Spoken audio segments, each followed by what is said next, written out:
4% दिए के लिए, हमारी छोटी छोटी मांगों के लिए हमको इस तरह से रावण और कुंभकर्ण का सहारा लेना पड़े, तो ऐसे राम राज्य का दुर्भाग्य है, ऐसे विष्णु के सुशासन का दुर्भाग्य है।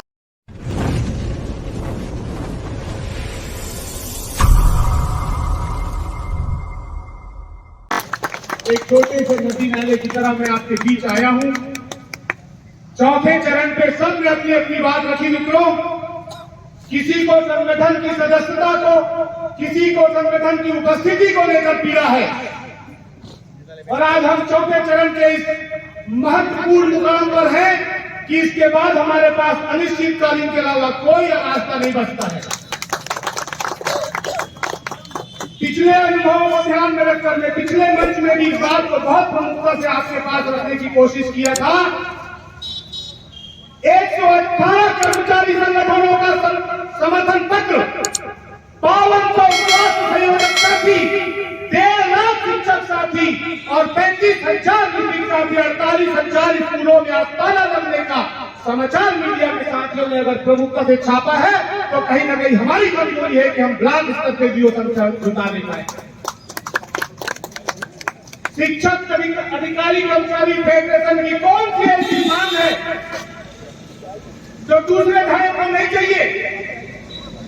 कौन सा ऐसा कर्मचारी है, चाहे वो वाहन चालक संघ हो, चाहे वो अधिकारी हो, द्वितीय श्रेणी के, प्रथम श्रेणी के अधिकारी हो, कौन सी ऐसी मांग है हमारे फेडरेशन में जो आप ये झुकला सकते हैं कि मांग हमारी नहीं है? हमको आज इस बात को तय करना है कि हमको संगठन में राजनीति करना है या संगठन की राजनीति करनी है। बड़े बड़े सिंह हमारे साथ पेंशनर समाज के केशव निर्मलकर जी बैठे हैं, अनेक मंचों पर उनको हम सुनते हैं, हमारे प्रेरणा स्रोत है, हमको कोई इसमें शक बोलने में गुमान नहीं है, मोदी की गारंटी दे दे। 14 सूत्री मांग के लिए हम लोग लड़ रहे हैं, 4 सूत्री में हमारी स्थिति है मित्रों। और आपको ये जानकर बहुत आश्चर्य होगा कि आपकी मांगों को पूरा करने के लिए, आपको देने के लिए प्रशासन के बीच में हमारे आदरणीय वित्त मंत्री जी जो बैठे हैं वो आईएएस कैडर से गए। मैं खुले मन से भी अधिकारियों को कई बार बोल चुका हूं कि छोटे कर्मचारियों को बड़ा अधिकारी बिल्कुल निहायत निकम्मा होता है। उनकी मांगे केंद्र से पूरी हो जाती है, विधानसभा में बैठे हुए जनप्रतिनिधि मेज थपथपाकर अपनी मांगों को मांगते भी नहीं है। वो तो आपने कभी सुना है अपने जीवन काल में किसी विधायक ने वेतन बढ़ाने के लिए आवेदन दिया हो, किसी सांसद ने वेतन बढ़ाने के लिए आवेदन दिया हो, किसी सरपंच ने कहा हो कि मेरा मानदेय कम है, लेकिन सुबह उनका बढ़ जाता है।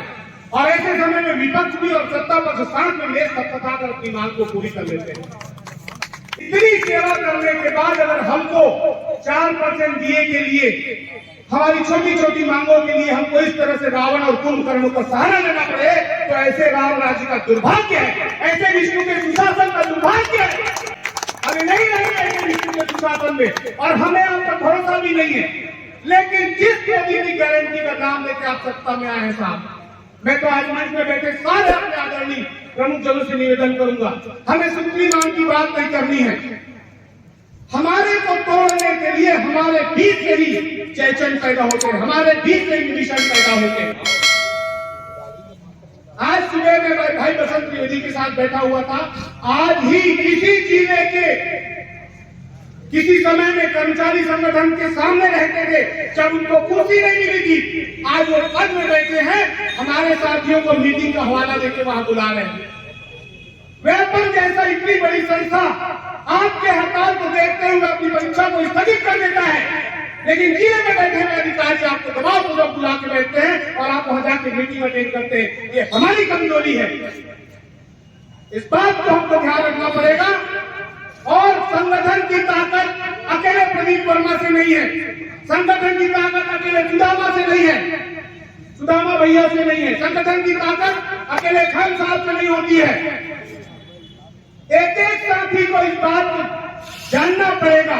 छुट्टी ले लिए है, आवेदन डाला है, बेवकूफिया इस बात की है कि गरियाबंद में जितने शासकीय कार्यालय हैं वो उतने ही कर्मचारी साथ ही आ जाते, तो मैं नहीं समझता कि सिंहेश्वर से और छुरा से आने वाले साथियों का बैठने की जगह मिल जाती। के बाद भी इस जिले का अधिकारी आपके कुछ जिले अधिकारी को बुलाकर आज मीटिंग रखता है, तो ये गरियाबंद जिले के लोगों की तरफ हम लोगों की कहीं न कहीं कमजोरी है। हमको इसको ठीक करना पड़ेगा, तब जाके आपकी हर मांगे पूरी होंगी और आपको चरणबद्ध आंदोलन नहीं करना पड़ेगा। सिर्फ एक झूठा सा परिचय देकर 24 घंटे के लिए शासकीय कार्यालय बंद करवा दीजिए, आपकी मांग कैसे पूरी होती है मैं देखता हूँ। संयुक्त मोर्चा जहां चुनाव ज्ञापन में रहता है कि हम उनके साथ नहीं है, पूरे टाइम आप हमारे साथ रहते हैं। मंत्रालय खुला है, पशु चिकित्सा विभाग खुला है। क्या चाहिए प्रदीप वर्मा को यहाँ पर, क्या चाहिए सुदामा सिंह ठाकुर को, क्या चाहिए खान साहब को यहाँ पर? अपने लिए लड़ रहे हैं।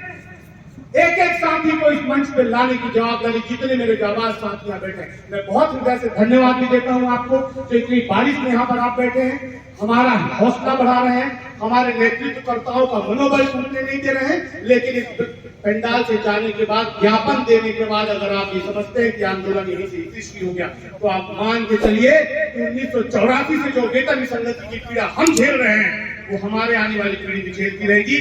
मैं ज्यादा कुछ नहीं कहूंगा, 3.5 मिनट बोला हूँ, अपने समय पे हूँ, और अगर मेरी बात से किसी को कोई पीड़ा लगी हो तो आप मुझे माफ करेंगे। यही अंदाज है मेरा बोलने का, और अपना परिवार समझता हूँ, इससे अपनी बात रखने का मौका देते हैं। आपको बहुत बहुत धन्यवाद।